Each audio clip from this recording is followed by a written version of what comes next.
Hello, everybody. This is diANtinatalist, and I'm going to be describing a form of child abuse that I was a part of in my youth. And although I've discussed forms of abuse that both parents inflicted, most of it by far came from my mom, and I believe that the caretaker, whoever it is, the mother or the father, is always going to be the most responsible party for child abuse, whether it's emotional, physical, sexual, emotional, psychological, that kind of thing. So the person that's in your life and in your life the most of your childhood has the potential to do the most damage. And now there's usually a scapegoat in the family, and I believe I fit that category. This is the reason for my Facebook group, My Shitty Parents. And in a family, the other siblings, the other parent, your extended family, aunts, uncles, grandparents, cousins, they may not ever be aware of the abuse that happened in your family, or not even to you. Even a sibling can be totally blind to the abuses, because when children are young and vulnerable, they just don't have the appreciation or the empathy for the other sibling in the family. And as long as they are not affected, they are content. And you will always hear about, extreme abuse in families, and other siblings will know about the one child that is beaten and battered and starved, but they don't do a lot about it. They don't feel that they can do a lot about it. Their hands are tied.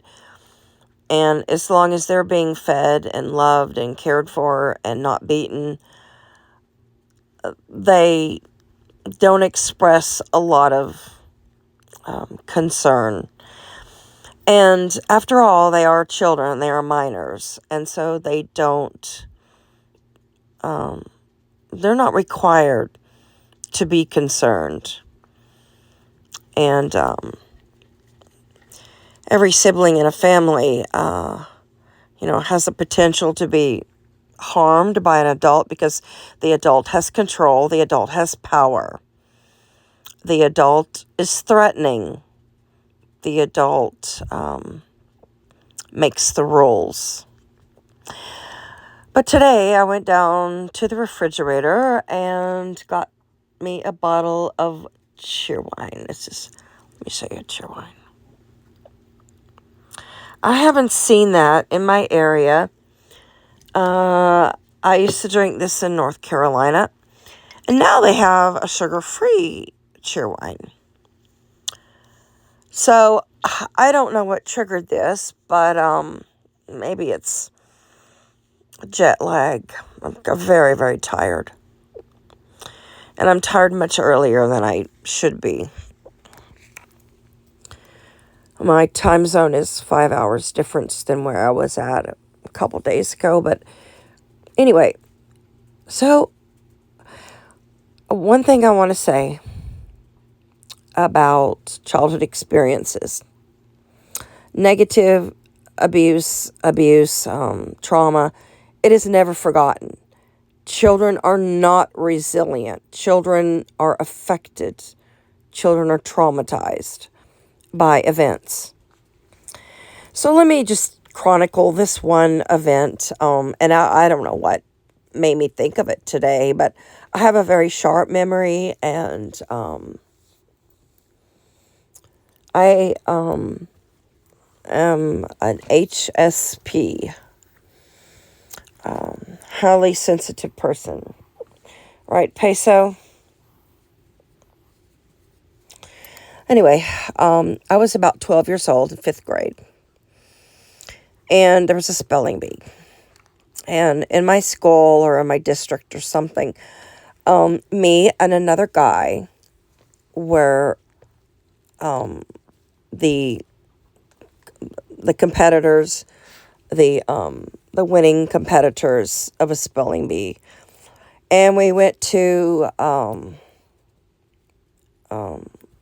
larger spelling bee within the area that was culminated of children from a different school.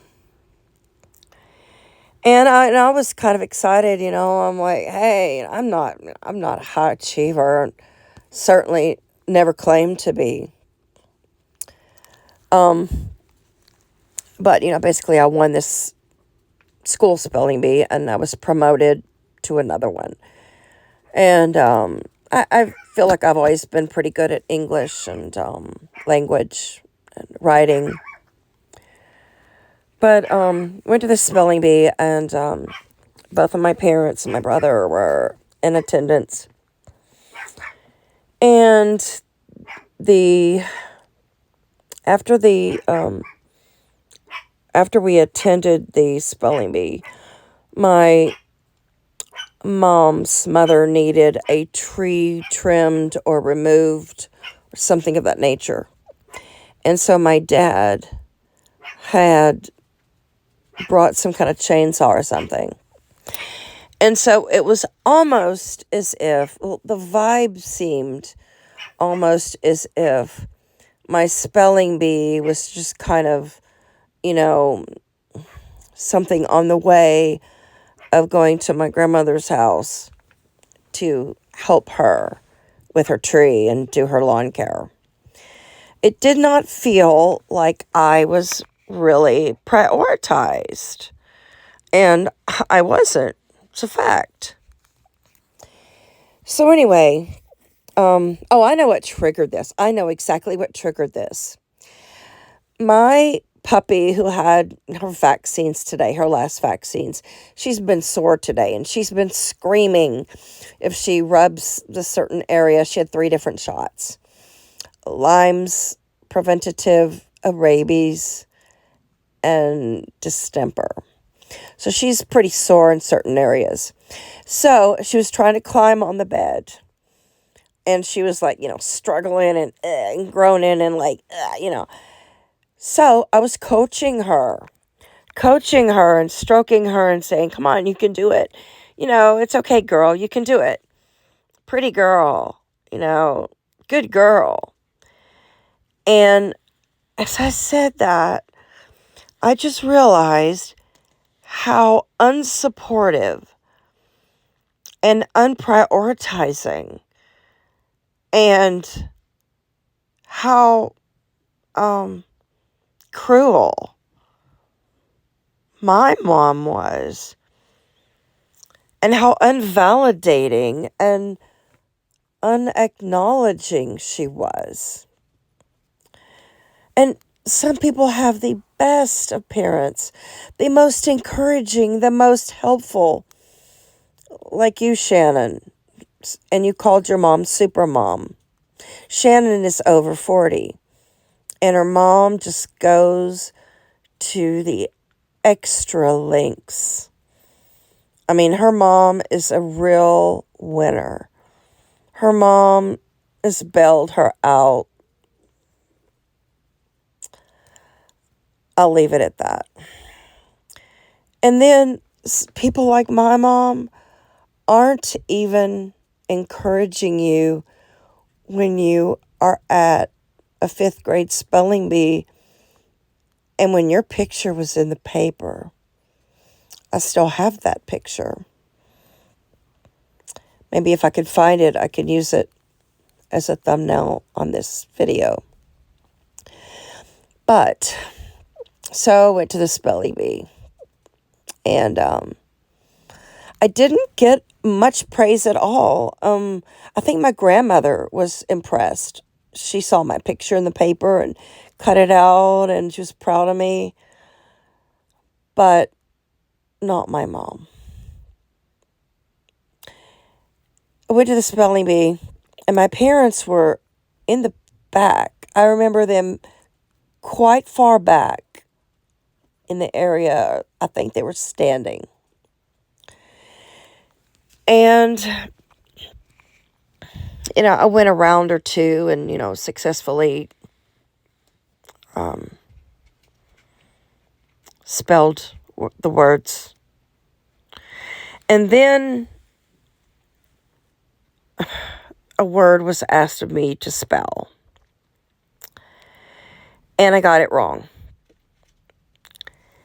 And do you know who let me know initially that I got this word spelled wrong? You're right. This is my mom. So I was looking at my parents probably for validation when I was spelling the word. And I rarely got validation or approval or even kindness from my mom. She was always looking for me to fail. She almost seemed happier when something would go wrong in my life, or if I took a misstep, or if something negative happened. That's how evil she was. So, my parents and my brother were in the background.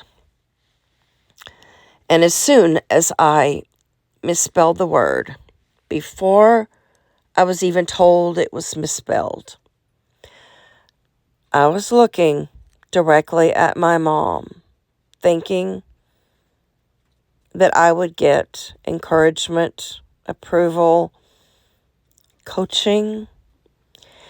She was in the back of the room, and as soon as I misspelled the word, she went like this.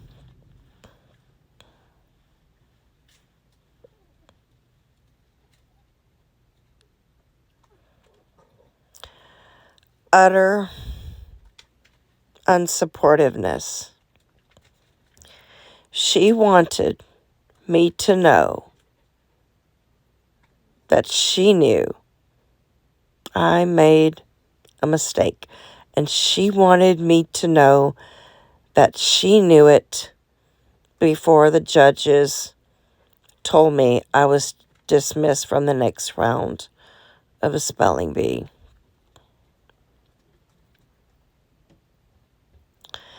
I remember that event vividly.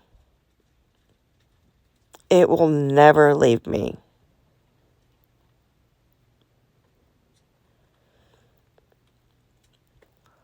I see so many parents today and of yesterday, people of my generation, had so much support from their parents.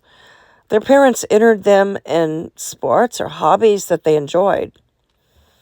And they were there to watch them shine or to watch them enjoy their sports, etc. I love to roller skate, but I was never watched to roller skate. Maybe when I was really, really young, but I was just dropped off at the roller rink. I was never watched or told, I was good at something. I was never encouraged. I was never bought a lesson. Shockingly, my upper middle class parents didn't place me or my brother into extracurricular activities. We were just left to our own devices or sent to church retreats. So I watched my classmates enjoy cheerleading, drill team, art club, all kinds of pastimes and hobbies and activities with other students. But not us. We were sheltered to a point of being restrictive. I just remember just not being noticed, really, just as a child. Just ignored,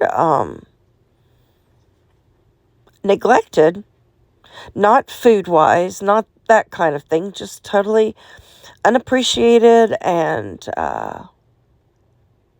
invalidated. But I just had to chronicle this abuse because it was quite traumatizing. I just remember her head.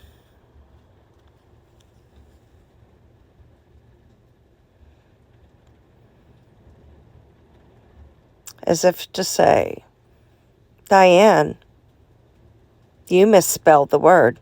Now we're leaving. The rest of that day, nobody talked. Nobody said anything to me about the event. I was not encouraged to, participate in other spelling bees. I was never encouraged to practice and get better, or there was just no effort put into my education at all, really. And I was quite eager to learn and be involved.